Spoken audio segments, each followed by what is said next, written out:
Welcome to the Black Duck Revival Podcast. I'm your host, Jonathan Wilkins. I'm excited to have you join me as I speak with a fascinating collection of folks, all of whom have in common that they've made a way for themselves by finding an intersection between thoughtful consideration and the tactile work of getting their hands dirty. This is an examination of intention, capability, and craft. It's where philosophy meets the blue-collar work ethic and where I find real value.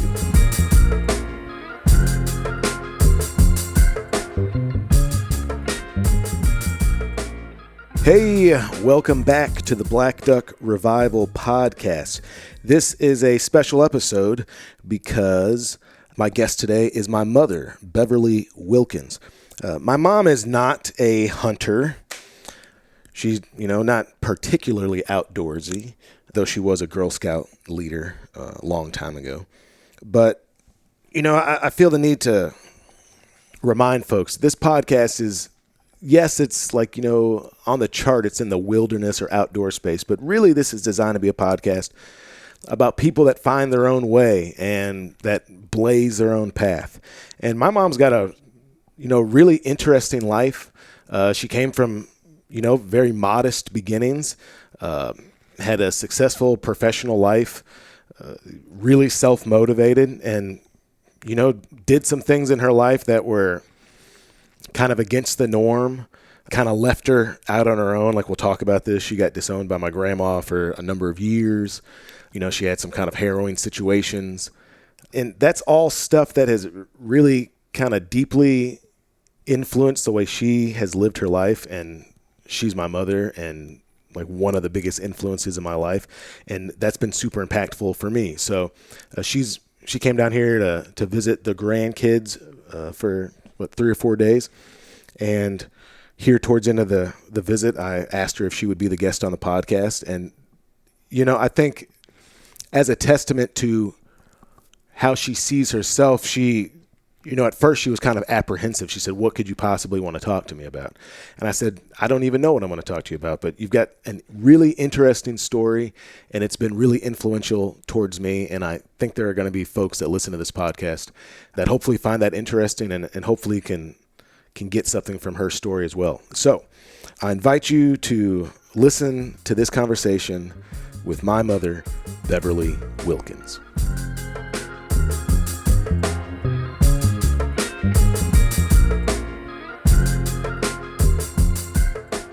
Hey folks, welcome back to the podcast. Today we have a very, very special guest. Perhaps one of the greatest people ever to walk the earth. And that's because this is my mother, one Beverly Wilkins. Hello, Mother. Hello, son. So you were initially asking, you're saying, what would I have to talk about on your podcast, Jonathan? And I told you that, and if you listen to my podcast more often, you would know this, but this podcast is about people who make their own way in the world, right? Mm-hmm. Yes. Now, largely I come into contact with people who have done that through hunting, outdoors stuff, cooking, art, yada, yada, yada. But as I reflected, I thought about your story, and it's absolutely a story about someone who has made their own way in this world. So I thought that my listeners, one could, get a lot from listening to your story and how you've navigated some things in your life, because it's been a fairly eventful life. And also, if anybody is, interested in consuming the content I create, the things I write, these hours and hours of conversations I have with people, this is absolutely, the first and, one of the biggest influences in my life, my mother. It's been related before, but I have a picture of you on my arm here that I've had for about 20 years or so. Best tattoo on your arm. You think so? Fun fact, I actually I had to borrow my mom's debit card 20 years ago to pay for this tattoo, and I don't think I ever paid you back for it.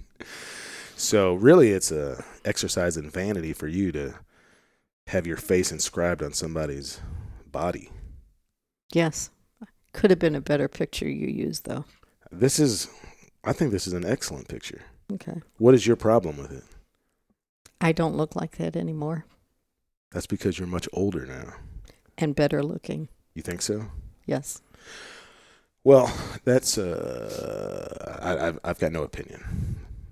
I think you look great in this. Thank you. Before you didn't like it because you said because you had glasses in it, and you had that surgery and you don't wear glasses anymore. But for my entire childhood, you did. So this is what I think of you as. Okay.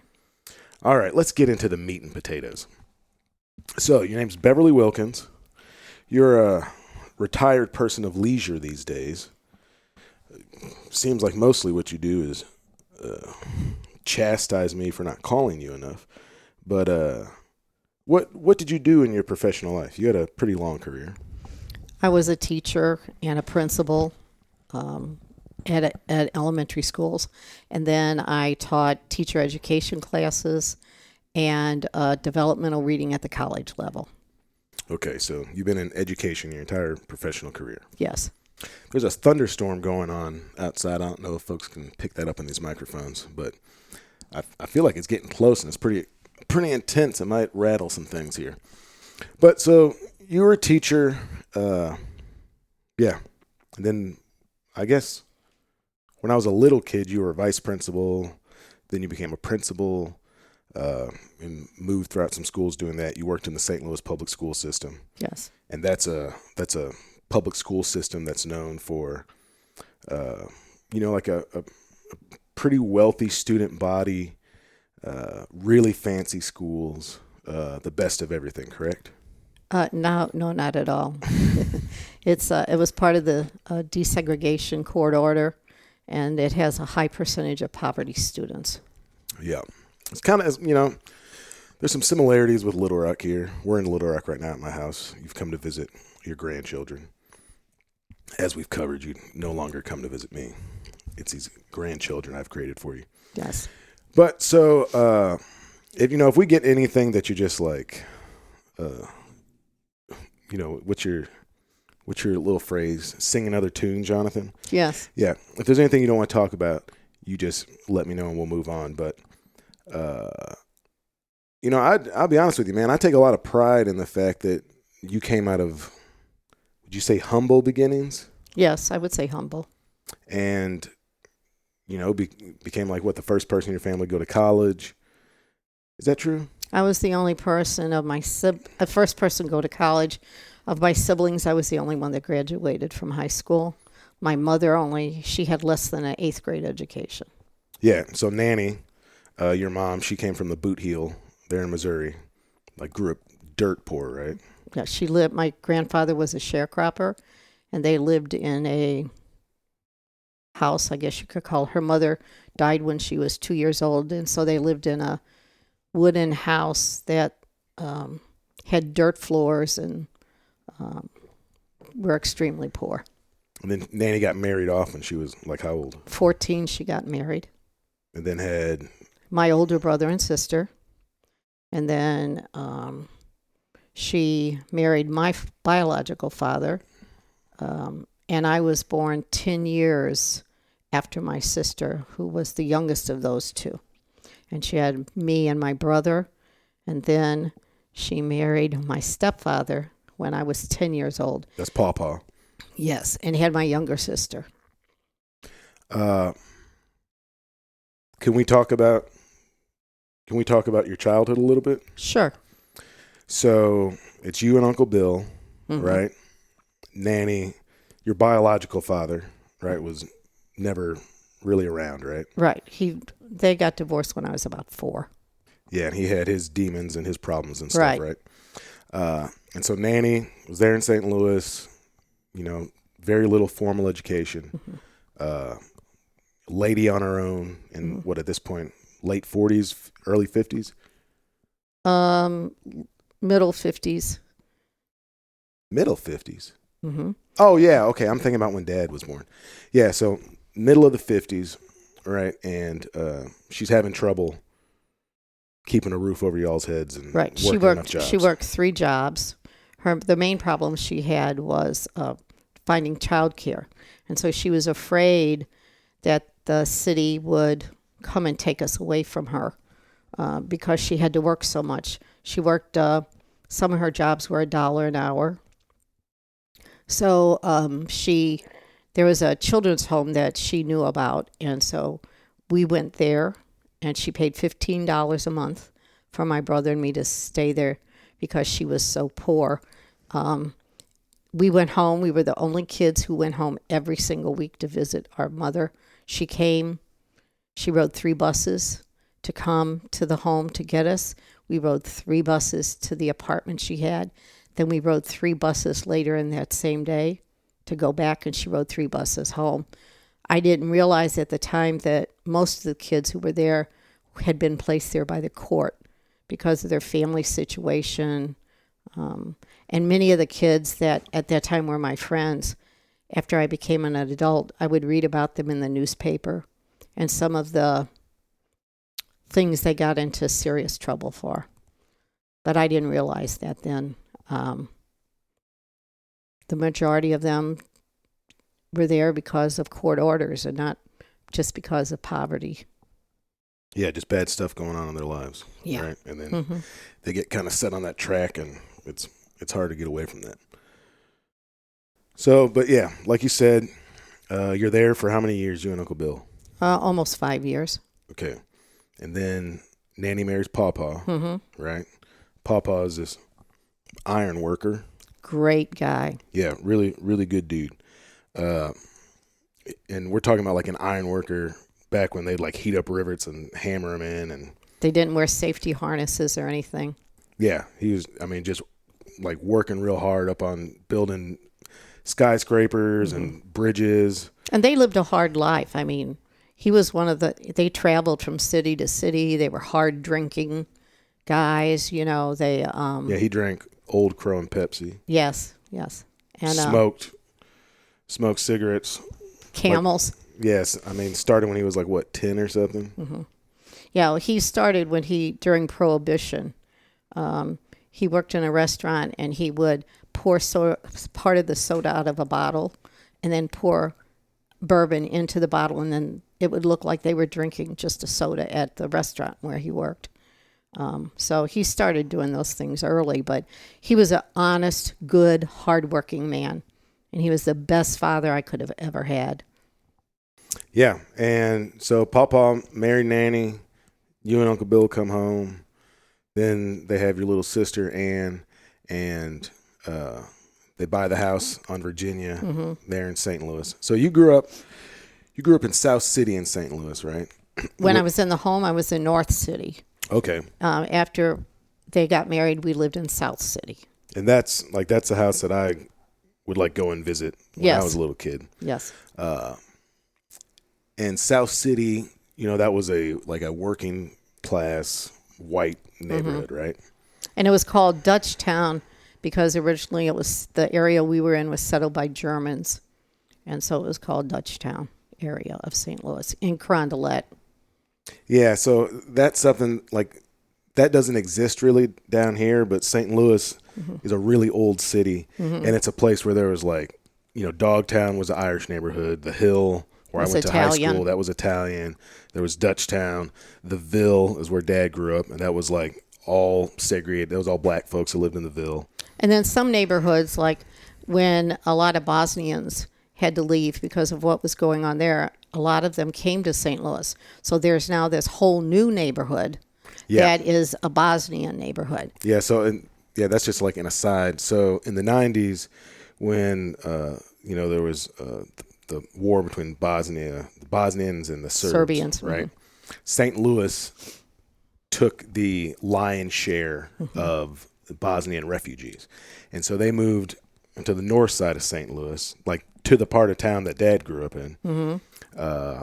But then they moved over in the Bevo area, which is a south side neighborhood too. And that's where they are now. Okay. Yeah, I remember when that started happening. Man, those kids were tough, dude.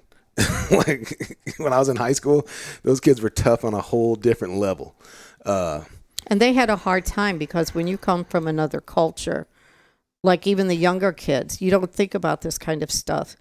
But they didn't dress exactly the same as American kids. Yeah, I mean, truthfully, they moved to the hood, right? Well, but where they lived in the South area was not the hood. The difference is even those white kids in that South St. Louis area would tease them and make fun of them because of the way they put their clothes together differently. Sure. I mean, they're immigrants, right? Yeah. But anyway, so I mean, that's an interesting story in itself. But so then you grow up in South City, like I said, this working class neighborhood, and you know, almost to my mind, it's like, have you ever seen that Scorsese film, a Brooklyn Story? No. It just reminds me of that, right? Like, there's taverns on the corners. Every other corner was a neighborhood tavern. There's these taverns. You know, these are modest homes, right?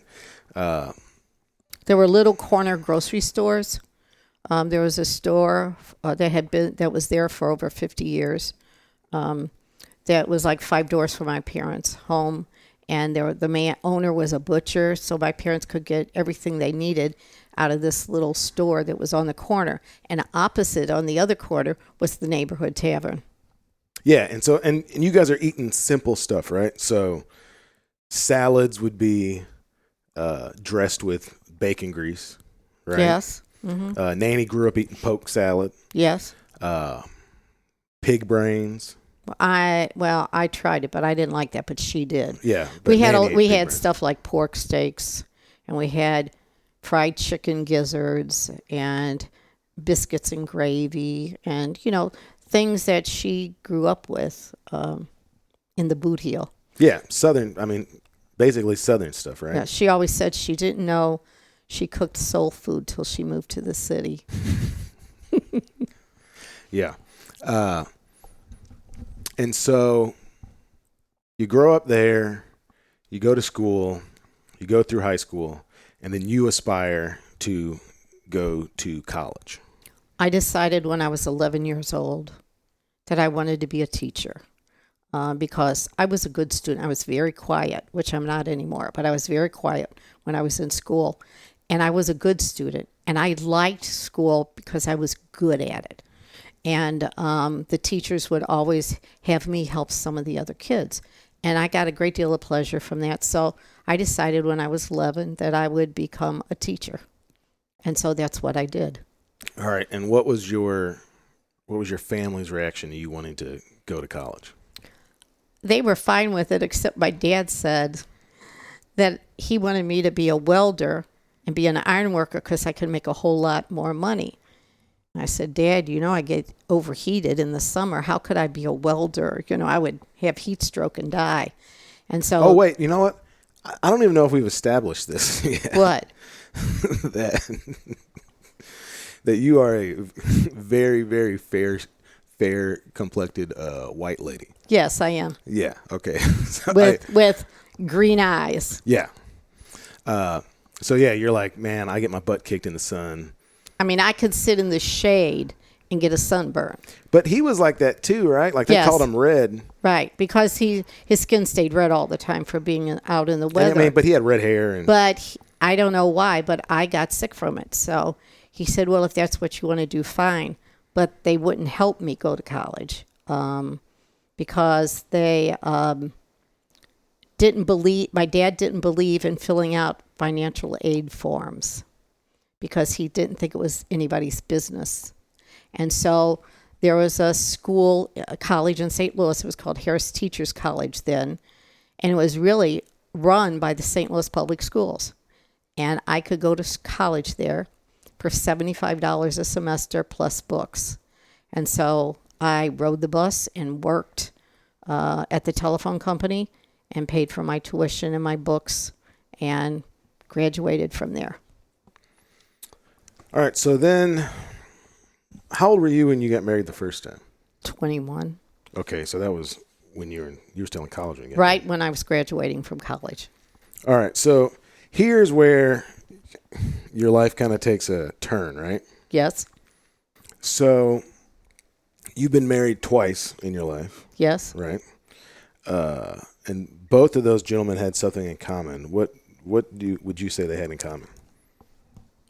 They were both African American. Both black guys. Yes. And so the first time you got married was what year? 1969. And so there was nothing going on in the country. It wasn't tumultuous or anything, right? Race relations were easy. No, I'm being sarcastic. No, oh yeah, it was. Oh, okay. I was gonna say, wow, okay. My son's an idiot. There were a lot of demonstrations, and now interracial couples were not very common, and so there were things that happened sometimes when we were in public together that were not pleasant, but now it's very common to see interracial couples, but not then in 1969. And can we talk about Nanny's reaction to it? Yes. So Nanny was not super pumped about that. She wasn't, because she grew up in the boot heel, and black people had to step off the sidewalk, the wooden sidewalk, if a white person was coming by, even though her best friend growing up was this older black lady who kind of took her under her wing. But my mother was more afraid of what other people would think about it. And so I basically was kind of disowned for a while. I was living in an apartment. She called the apartment, and I ended up getting evicted. And I had my first teaching job, and she called there, and the principal told her that my personal life was not her business, that she shouldn't call there again. The thing that turned her around was when I had my oldest daughter, Jennifer. Yeah, and so that's like a very common narrative, right? Like, yes. This beautiful little biracial child comes out, and then the parents melt. And it's also like they can see a part of themselves in this kid, right? Yes, but she also would tell people she was Hawaiian. Oh, really? Yes, because she thought her friends would not want to be her friends anymore. And so for a long time she said she was Hawaiian. But my dad was never like that. My stepdad was never like that. He always was on my side. But they both believed that my daughter was just a genius, and that she was going to be on TV because she was so beautiful and so smart and everything. And that turned my mother around. So by the time I married your dad, she was okay about a lot of the stuff. Now, her attitude was, she was about 70 then, and she said, well, if I were a woman, I wouldn't get married again. I'd just live with them because it's too much trouble to divorce them. But by the time you were born, she was singing a little bit different too. Yeah, I mean, I never knew anything about all that when I was a kid, right? I just remember, and Nanny died when I was like, 5 maybe? About 5. Yeah, but I mean, I remember sitting on her bed, and she had cancer back then, but she would take her wig and like shake it. Mm-hmm. And I didn't know for years after that it was a wig. Yeah, I used to sit in the mirror and try and move my hair the way that she did. I didn't understand how she could do it. And she kept special cookies there for when you and Julia came, so that you could have those cookies when you were sitting in the bed with her. Yeah, so there was like this kind of monument, but we're talking like over the course, that was 15 years, right? Probably, at least. From when you first got married to when I was born, because Jennifer's 10 years older than me. Yeah. But there's like this kind of monumental shift in our family, right? Yes. And Papa and Dad always got along. Like, they liked each other real well. Well, because they both like to build things and do stuff like that. And when my mother was very ill and she was in a wheelchair, she wanted to come visit. And so we got her in the car, and I brought her to the house. And she said, I don't want you to get me out. I want Hiram to help me get out. And so Hiram's my dad. Oh, yes, I'm sorry.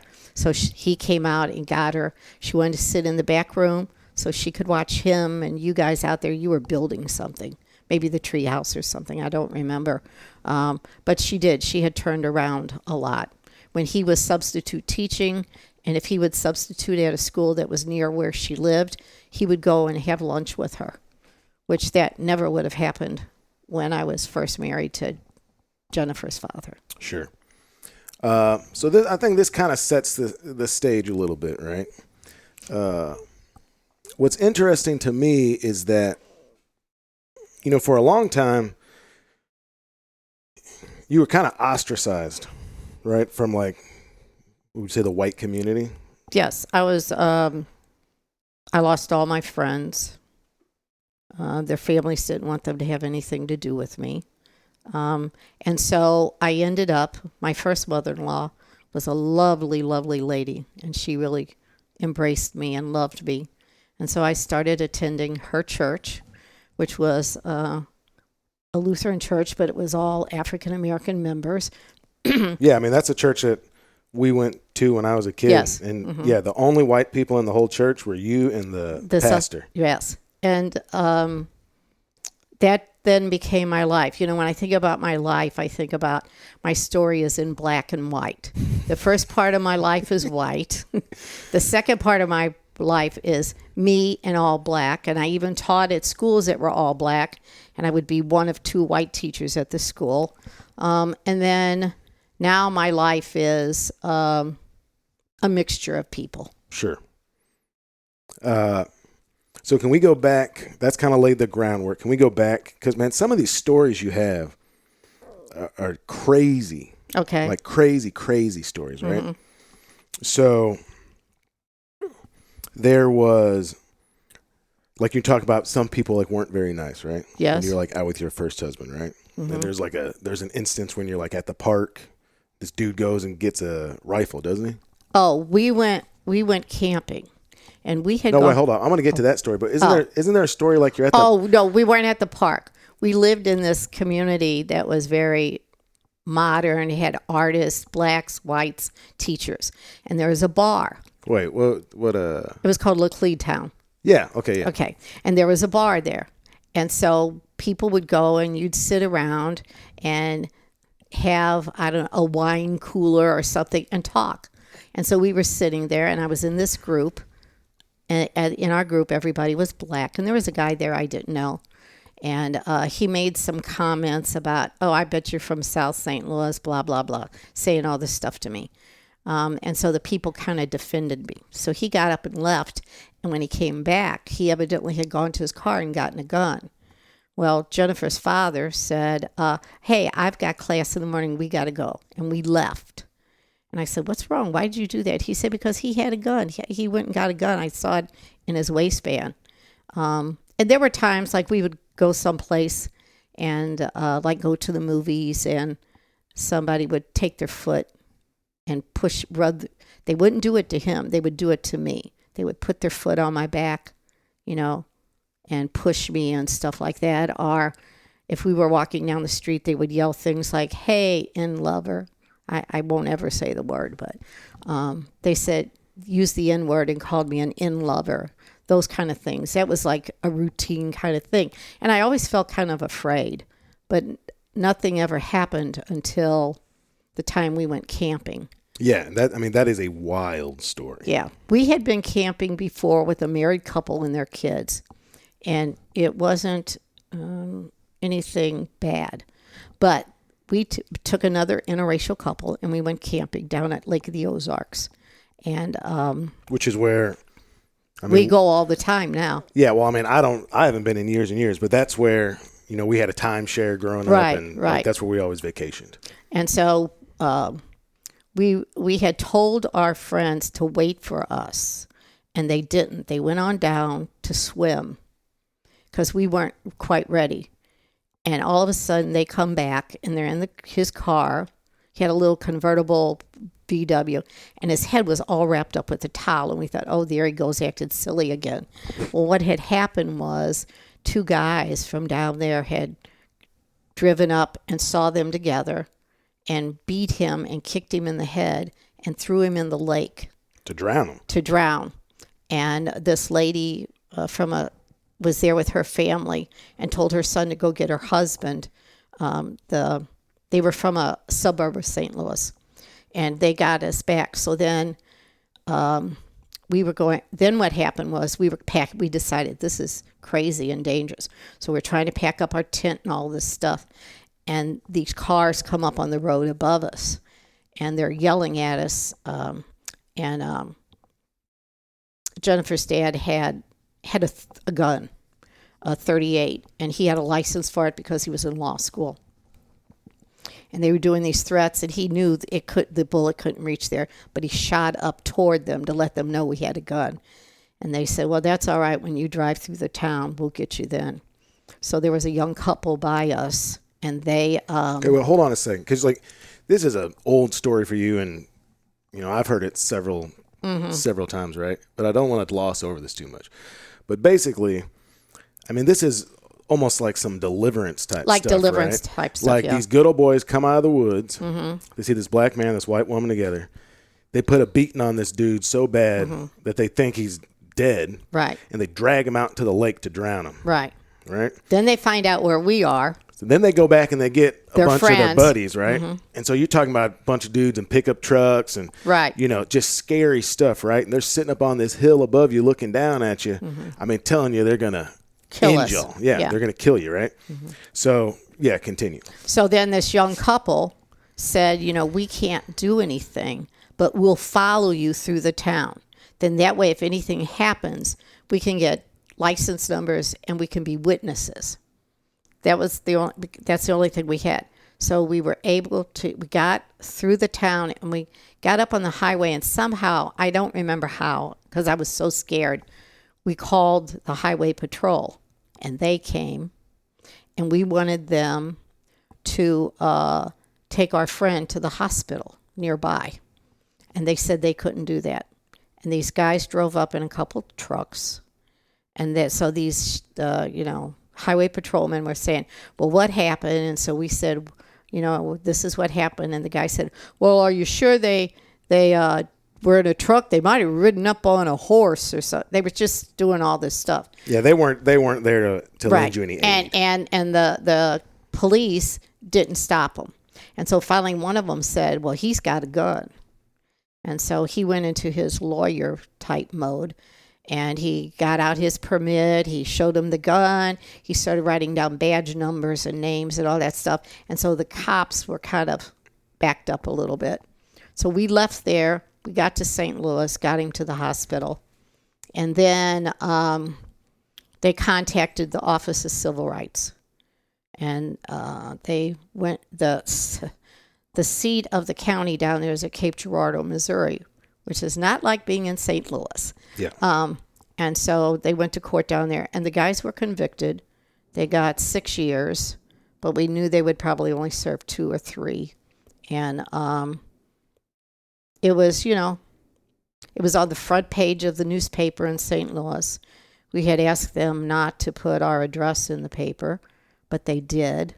And so I got these horrible letters mailed to me anonymously, like, you're vermin, you should go back under your rock, and all that stuff. Those things still happen now, but it wasn't like back then. Yeah, there was kind of a viciousness to it that people could wear on their sleeves. Right. And we were out of our element also we were in a rural area, out of our element, so. Yeah. Because you've spent your entire life in St. Louis. Yes. Right? I imagine it's one of the things that contributes to your trepidation about some of my activities. Yes. So anyway, that was like late 60s, 70s, early 70s, right? Yeah. We come through, whatever. I grew up, the light of your life. Yes. Yes. Never caused you any problems growing up, never caused you any stress. Pretty much a perfect child. Well, really, you didn't really cause a lot of trouble. You did cause me a little stress sometimes, but... Yeah, that was probably mostly in high school? Yes. Yeah, and then college. Well, I didn't know a lot of stuff you were doing in college, so that helped. What are you talking about, man? I was studious. I've thought about this a lot, Mom, in that, we have this familial history, right? Like, we can kind of talk about these stories now, right? And they're kind of like interesting anecdotes, right? Like, yes. We can tell stories and stuff about it, right? But really, man, that's like some super traumatizing shit, right? Yes. And I'm still not too crazy. What do you mean? I lived through all that kind of stuff, and I've done okay. Oh, you feel like you haven't lost your mind yet? Yes. Yeah, I'd say so. And I have basically a very normal life. I don't have all of that kind of stuff in my life, and I have great kids and grandkids who I'm very proud of what they've achieved. And yeah, I mean, you got one daughter who's a lawyer. Mm-hmm. You got another daughter who's a teacher and school administrator. Yeah, got a doctorate, and I cook raccoons. But you had you do other things, but. Are you telling you're not proud of me that I cook raccoons? No, I was proud of you. I have all the albums from your time as a musician. Oh, that's right. Yeah. And all that. So I'm very, and you each are living the life you want to live. And that's what I always said. I wanted you to find whatever it was and that you would be happy and you could take care of yourself, and that's what you've done. And I wanted you growing up to have a lot of experiences that I was never able to have, so, your sister might have taken dance lessons or you learned how to play an instrument and you played sports and you did all these things. I never could do that growing up. So I wanted you to have lots of experiences. Did you not do that stuff just because lack of money or because your folks didn't value it? Both. And then when my sister came along, I was 13. So I then became mom's helper and babysitter and all of that stuff. And they just, if there were things going on at school, my parents never came to the school. I was in a performance one time when I was in about 7th or 8th grade. They never came. They did come to my high school graduation and my college graduation. They just didn't grow up with those things, and they didn't value that. I was always a little bit different than everybody else in my family because I liked school. I loved reading, and I still read all the time. And they just didn't quite understand that because they didn't do that. And so I wanted you and your sisters to just, you did wrestling when you were in 5th grade. You played the guitar. You played sports. We went to plays, we went to performances. Your sisters did gymnastics. You did all, and I guess in a way I kind of put on you all the things I wished I could have done when I was a kid. But what it did was I wanted you to have all these experiences so that you could find the thing that you loved and wanted to do. Even if you didn't pursue it, How did you avoid the pitfalls of, alcoholism is pretty rampant in our family, right? Yes. Like everybody smoked except for you. Well, first of all, I could hardly breathe when I was around them. I'd have to go. We lived in a shotgun house, which is, room after room in a long line. They'd be in the back in the kitchen. I'd be in the living room, and I could still smell them smoking. It always bothered me. And the other thing was, and they used to tease me about being extra frugal. But when I saw them smoking, to me, it was just like money burning away. And we didn't have a lot of money. So to me, it was like, why are you wasting your money on this when, I could have had another pair of shoes and I'd have to put cardboard in it so that the hole, I didn't walk on the ground because there was a big hole in the bottom of it, that kind of stuff. What kept you off the booze? The booze? Yeah. You'll drink a beer from time to time, right. But I think part of it was seeing, that's really what destroyed my mother and biological father's marriage. And then he and all 3 of his brothers were alcoholics. And I viewed it as very terrible deaths because of alcoholism. Can I bring up Roy for a second? Sure. So Roy's your biological father, right? Yes. He died long before I was born. When I was 22, he died. Like I said. As a result of alcoholism. Yeah. I just think the story about how Nanny met him is hilarious. Yeah, it is. So there's a place in St. Louis called the Workhouse, It's not the same as the city jail downtown. It's another location. It's like he had gotten in trouble. He had been in a hit and run accident. He didn't kill anybody, but it was hit and run and the person was hurt or the car, whatever. He ended up in the workhouse. My mother's brother was also in the workhouse. I mean, it's basically like, it's like a halfway house work release type thing. No, it wasn't work release. You were in jail when you were there. Oh, really? Yeah, the workhouse is like jail. I thought they left every day. No. They lived in the workhouse. But they we worked? We called it the workhouse, but they didn't get out and work. They were in jail. Okay. It was just a different I'm learning location. something. Okay, I thought it was... Yeah. And my uncle was there because he came home from work and found his wife in bed with their neighbors, so he threw the guy out the second floor window. And the guy broke his leg or something.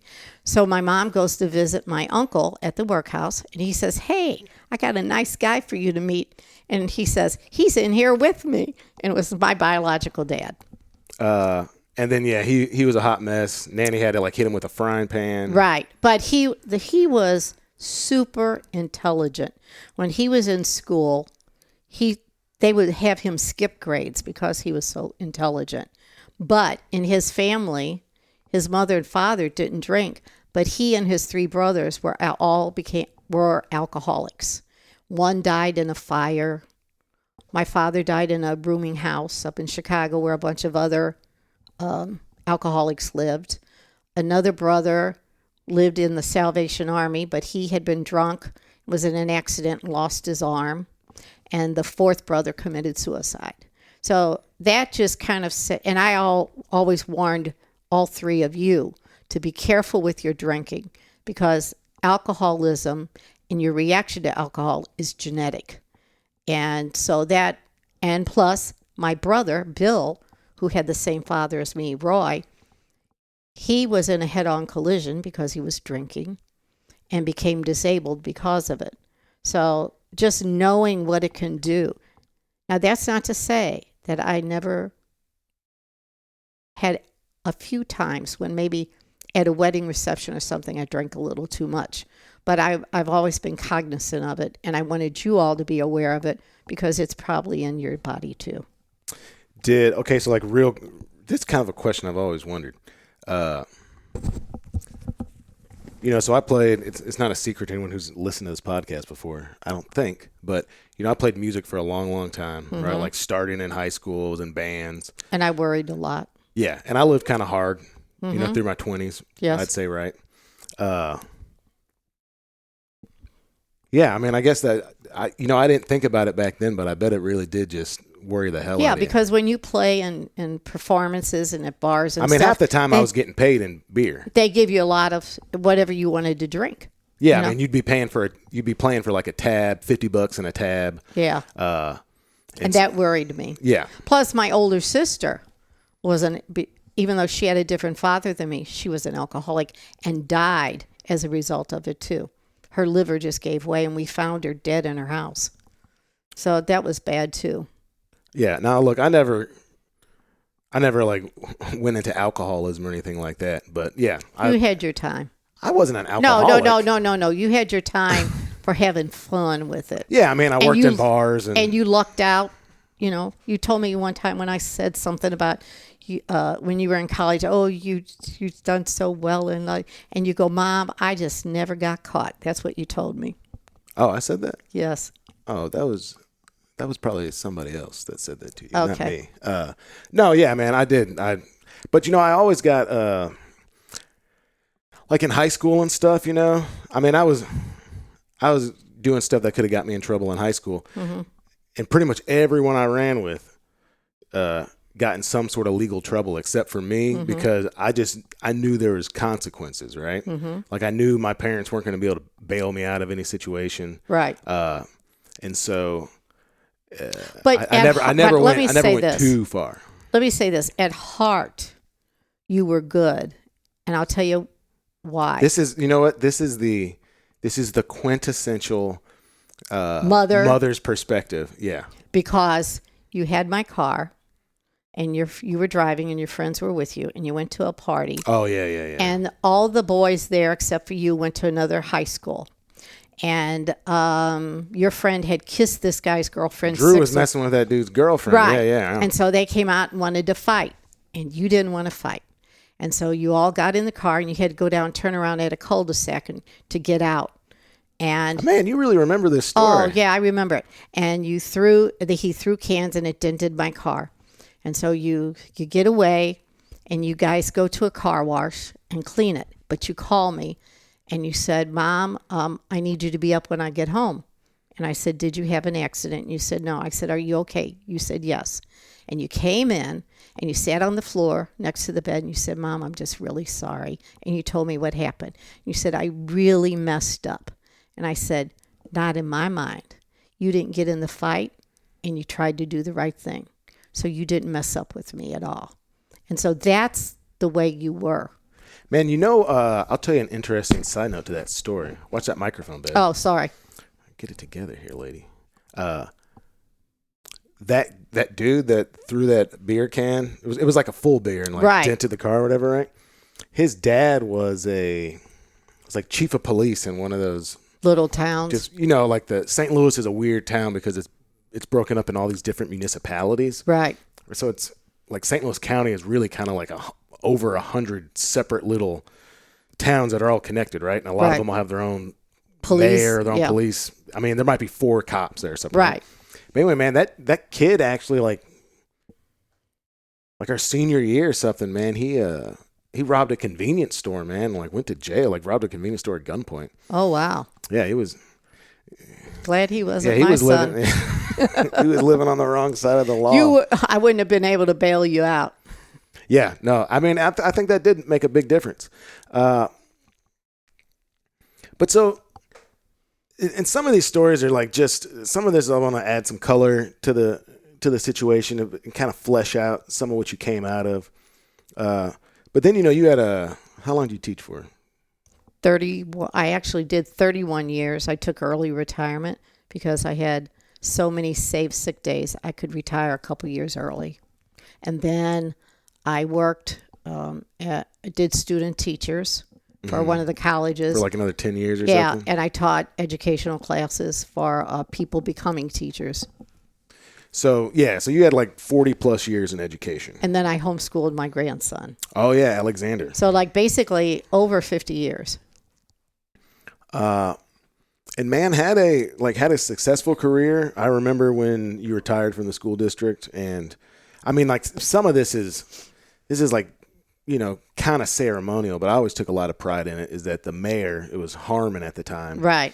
Like whatever, some form letter they proclamation sent. Of the day. Yeah, man, and it's like and thank you for your service, political people, and but there's like officially they named a day after on the me. books. There's like a Beverly Wilkins Day in St. Louis, right? Mm-hmm. Do you know what day it is? Do you remember? I'd have to look on. Yeah, we should find that out. When you're long gone, I'll light a candle for you. Oh, thank you. On that day every year. Yeah. I'll do that for you. Good. Like 2 candles. 2 candles? I deserve 2 candles. Okay. So, like, you come out of these like humble beginnings, right? Mm-hmm. Then you take this like crazy turn, like, making these life decisions that kind of set you apart at the time. Well, they set me apart because once I got in college and I got in different circumstances, I got involved with civil rights. Got involved in, they're still my passion, civil rights for minorities and women's rights. So I've been on a bus going to Springfield, Illinois, trying to get the Equal Rights Amendment passed.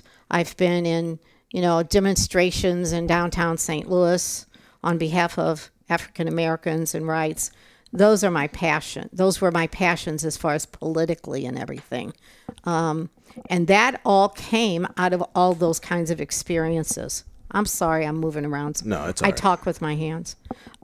Maybe I got that from you. Yes, but a lot of the stuff I've done in my life, even working with my students, adult students, female students, I've taught in schools, in the community college, had an extension area, and I would be the only white person in the building, and it just never fazed me.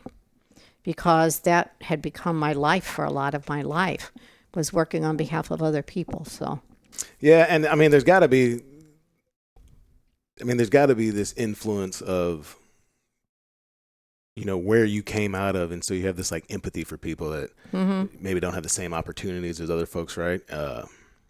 Coupled with this, having positive experiences with your grandma and grandpa and Jennifer's grandma and grandpa, and in the Black community, the way I was treated and embraced and accepted and loved.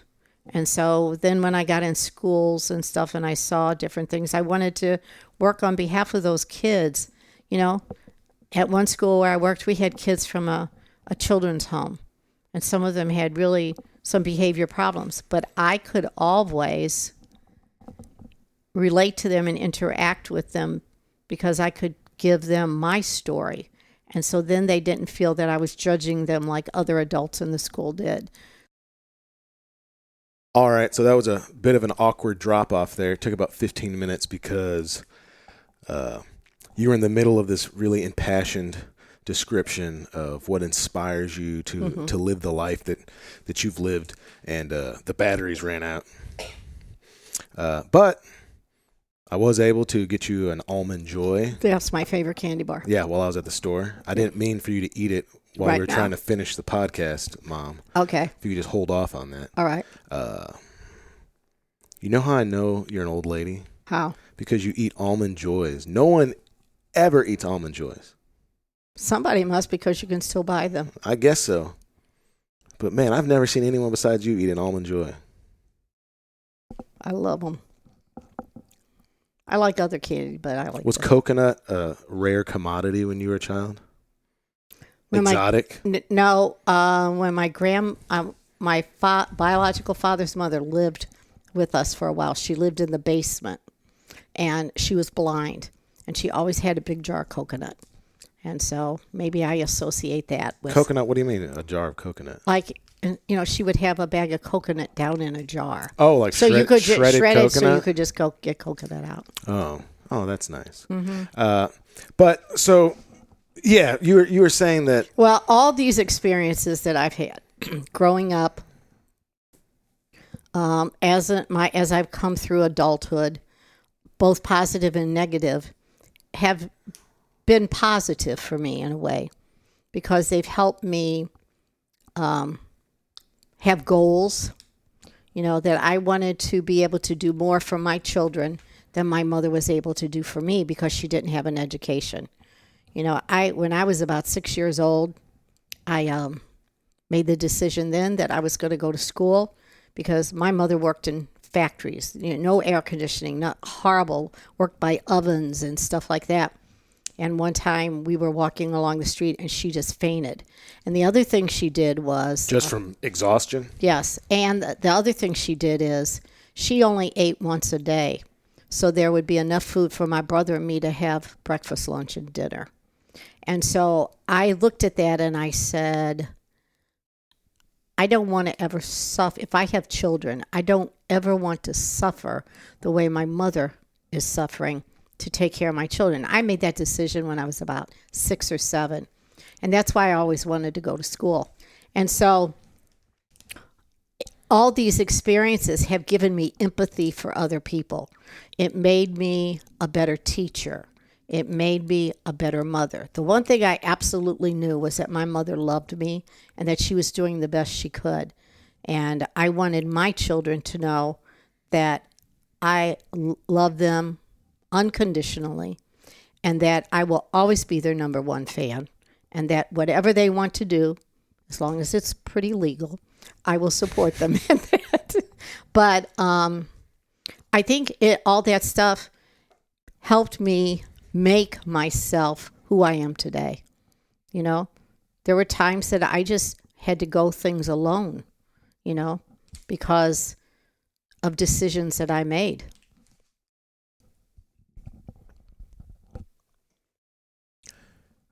Yeah, man. I mean, look, we're not trying to make this too mushy of a podcast, but I never, ever, ever doubted you loved us.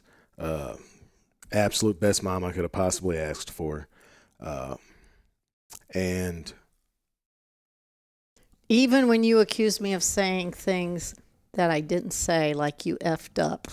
Mom, this is a family podcast. No, it's not. You did, but just so you know, you did say that to me. But I still loved you. But in fairness, You had. I had, yes. So, I mean, but you did say that to me.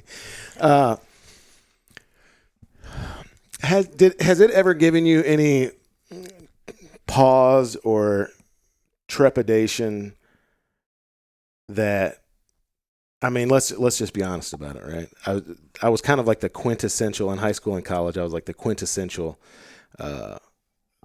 like not living up to his potential kind of thing, right? Right. Like I was skipping school and Even your first couple years of college. yeah.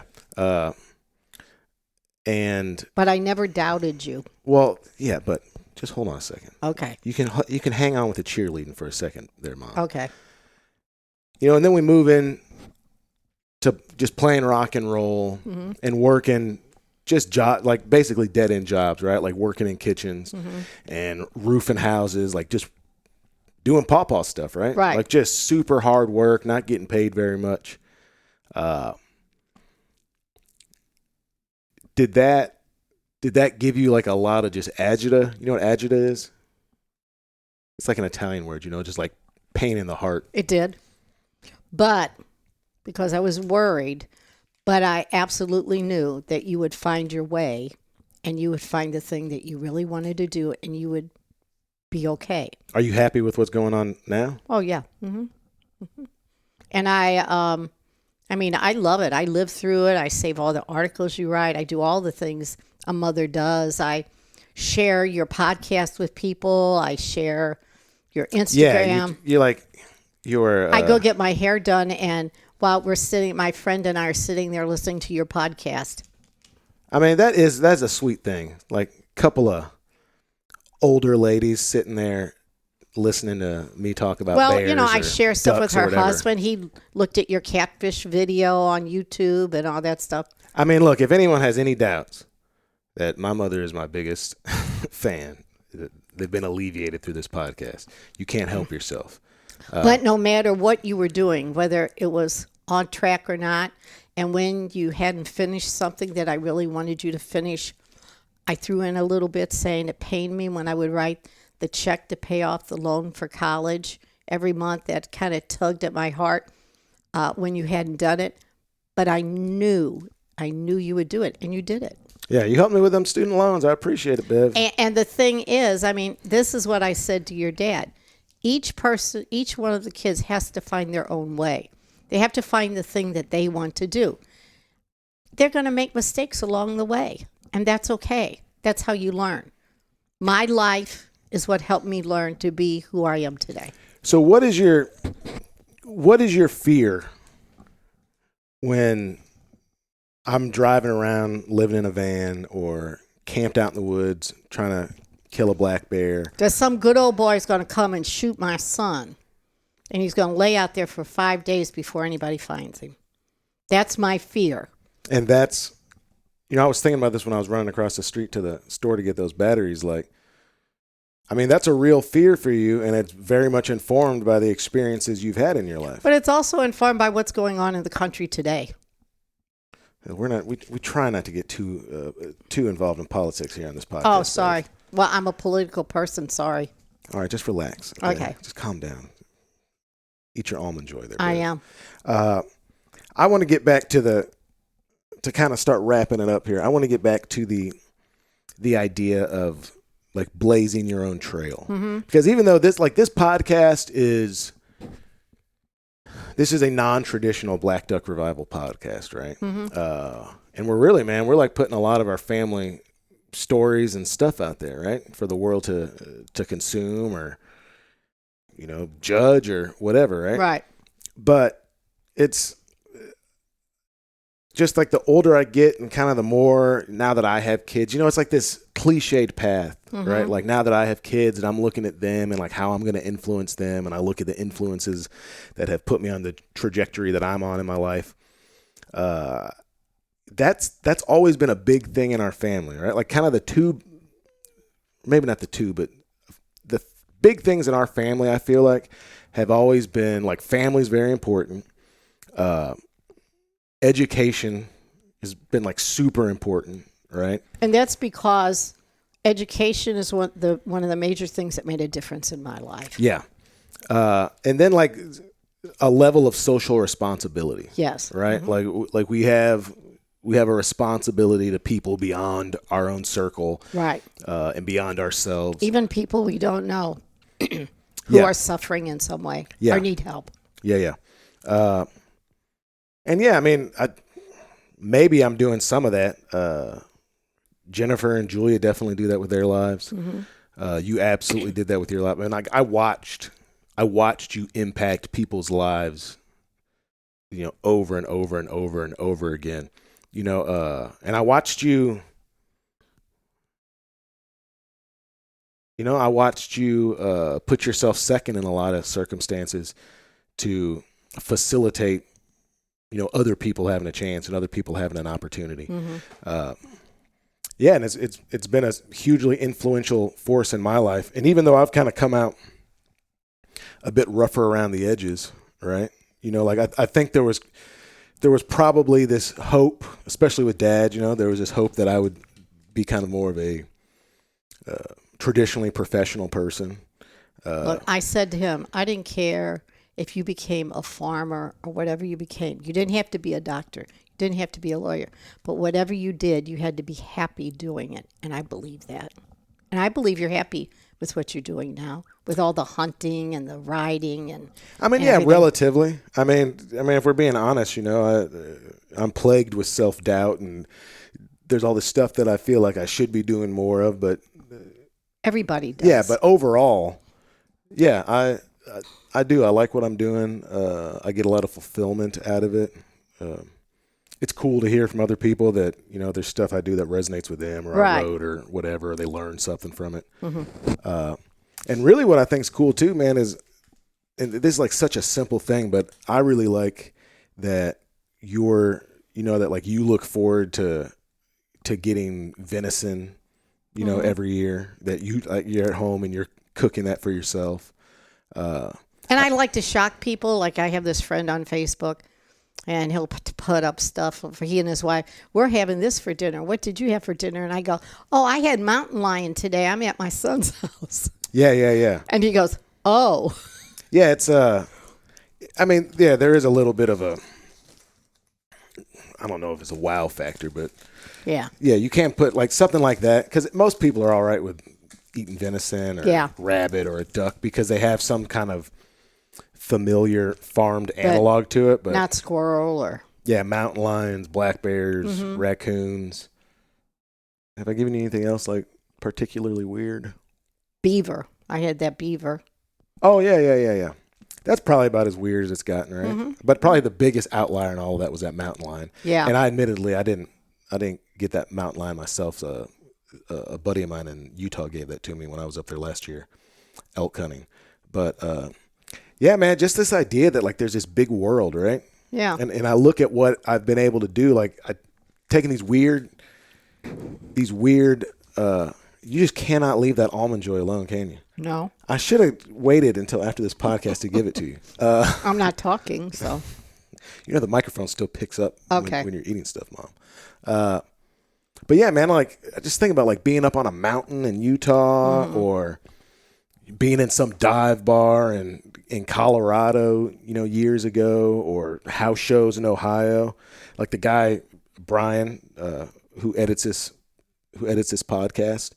Like we've been friends since high school, and like me and him I remember us going to see a punk rock show, and it was right there on the border of like Ohio and Kentucky, right? And then I played a house show to maybe like 5 people, and it's on one level it's like we went to Ohio, saw some rough punk rock show. I played to nobody, we got real drunk.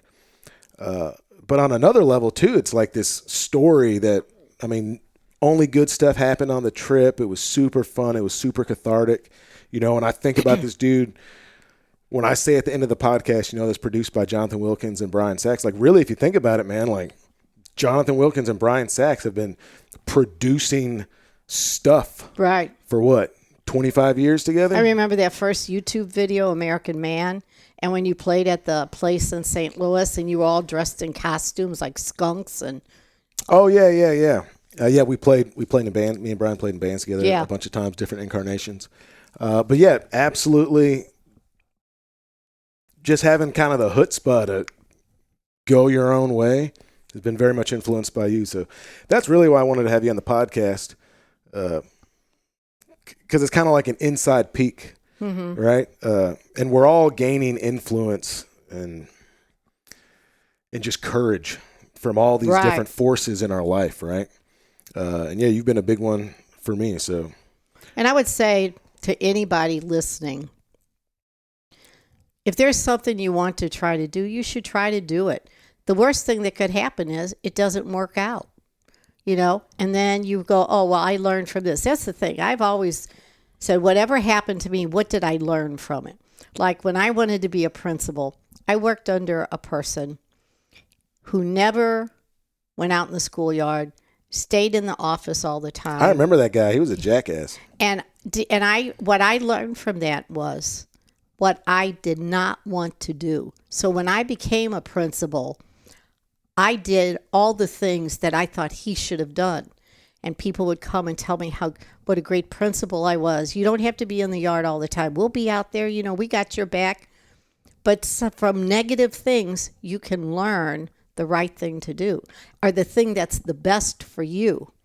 And just try something, even though it seems really hard. It might take you a while to get there, but that's the thing about making your way in this world is trying things and finding your way. And you're still out there learning and doing stuff. You went to the Galapagos Islands a couple years ago before COVID went down. Did some Europe traveling. I go to St. Louis, one of the universities has this whole speaker series where they bring people from all different kinds of backgrounds, art, political, historians. I go to those and I learn something every time. What's your next big adventure that you're planning? I was going to go to Tanzania, but instead I'm going to go to Dublin in Scotland. Okay. And then maybe hopefully get to go to Tanzania after that. Yeah, sorry. You threw a wrench in the trip. Yeah, we're having a kid now. Yeah. When you and Marianne were actually going to go together, but we'll have like a 3-week-old when that trip was supposed to take place. So I want to go to Dublin and Ireland, and I'd like to go to Tanzania. I want to go to the Serengeti. I want to see all the animals and all that. Not in a hunting scenario, just no. I will do a photo safari. Yeah. Well, you can do the other hunting. Yeah, I'm not really. I really have no interest in hunting in Africa. That's a bigger conversation we can talk about. One day I'll do a podcast on it. But yeah, I don't have any interest in going over to Africa to hunt. No, I just want to see. I've always, from the time I was a little kid, I loved animals.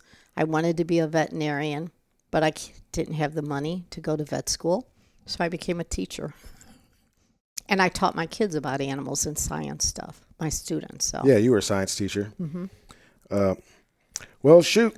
I guess we got to get these kids fed here. It's going to be bath time here. I hope your listeners don't think this was too weird of a conversation. No, man. I've got an eclectic bunch of people that listen to it, man. I think there'll be folks that take something away from this. And they might say, well, no wonder Jonathan's the way he is. Yeah. If they don't like it, I don't care either, man. Yeah. Right? You know, like, this will be cool too. Like I told you, this will be like a cool thing for the kids. Yeah. Just it's good to have some family history out there, right? Mm-hmm. Anyway, well, thanks a bunch, Mom. Love you, son. Love you too. Thank you for listening all the way through to this episode of the Black Duck Revival podcast. As always, it's produced by me, Jonathan Wilkins, and Brian Sachs. You can find me on Instagram at Black Duck Revival. That's the the handle there. You can go to the website. That's blackduckrevival.com. I've got just a few spots left on a speckled-belly goose hunt at the end of the year. I believe it's the December 30th through January 1st. We'll chase speckled-belly geese. I'll teach you all about wax plucking them, mechanically plucking them, dry plucking them. We'll do a couple days of cooking classes. We'll eat fantastic meals. We'll hang out with really awesome people, and we'll have a ball. So if you're interested in something like that, please take a look on the website. And also stay tuned, man. I've kind of gone dark on social media for the last month or so, just handling things and working on some new projects, but all will be revealed hopefully here in the near future. So as always, folks, thanks for listening to the podcast. Please, if you have not taken a minute to do so, subscribe on Apple or Spotify, wherever you listen to your podcast. Leave a review, written or just like a 5-star review helps tremendously. And please tell people about this podcast.